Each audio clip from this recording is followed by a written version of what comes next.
স্বার্থপর কিংবা আত্মকেন্দ্রিক স্বভাবের মানুষের সাথে প্রেম করা সংসার করার মাঝে বিশাল ফারাক। প্রেম চাইলেই ভেঙে দেওয়া যায়, নিজেকে সম্পর্ক থেকে সরিয়ে নেওয়া যায়। তবে সংসারকে চাইলেই ভেঙে দেওয়া যায়? জীবন আর কতটুকুই যন্ত্রণা দেয়। একবার শুধু দুর্ভাগ্যজনকভাবে স্বার্থপর কিংবা আত্মকেন্দ্রিক স্বভাবের মানুষ জীবন সঙ্গী হলেই নিজের যাবতীয় সুখ হারিয়ে ফেলতে হয়। জন্ম, মৃত্যু, বিয়ে, এই তিনটাই ওই উপরওয়ালার হাতে। তবে সবচেয়ে আশ্চর্যের বিষয় কি জানেন? এই ভালো মানুষগুলোর কপালেই সবসময় স্বার্থপর স্বভাবের মানুষগুলোই জোটে। স্বার্থপর কিংবা আত্মকেন্দ্রিক মানুষগুলো কখনোই সঙ্গীর চাওয়া পাওয়ার ব্যাপারে যত্নবান হয় না। সঙ্গীর প্রতি যত্নবান সেই সাথে শ্রদ্ধাশীল হয় না। এরা সুখ বলতে কেবল নিজের ভালো থাকাকে বোঝে।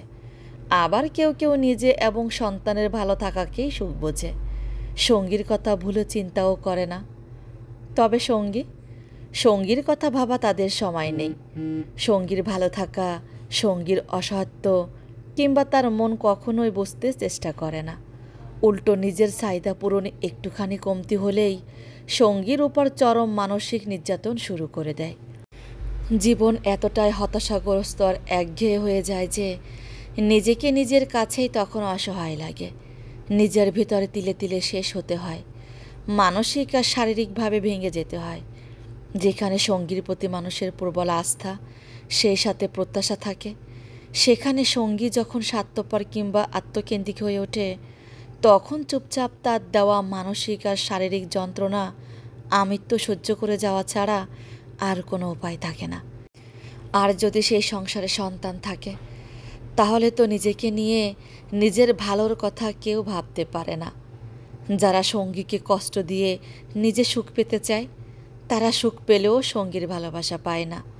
আর যারা সঙ্গীর ভালোবাসার চাইতে পৃথিবীর জাগতিক সব কিছুকেই সুখ ভাবে, তাদের থেকে স্বার্থপর আর আত্মকেন্দ্রিক মানুষ পৃথিবীতে আর দ্বিতীয়টি হয় না। এদের কপালে শেষ বয়সে হলেও চরম অবহেলা, অবজ্ঞা আর অসম্মানে জোটে। যারা সঙ্গীকে ভালো রাখতে প্রাণপণ চেষ্টা করেও তার থেকে অবহেলা পায়, অনাদর পায়, অযত্ন পায়, তারা মূলত ঠকে না। ঠকে তো তারাই যারা এত কিছুর পরও সঙ্গীকে তার প্রাপ্য অধিকার এবং সম্মান থেকে বঞ্চিত করে। নির্দিষ্ট সময়ে কিংবা শেষ বয়সে ঠিক এরাই সঙ্গীর পা ধরে মাপ চায়, এসে পায়েও পড়ে।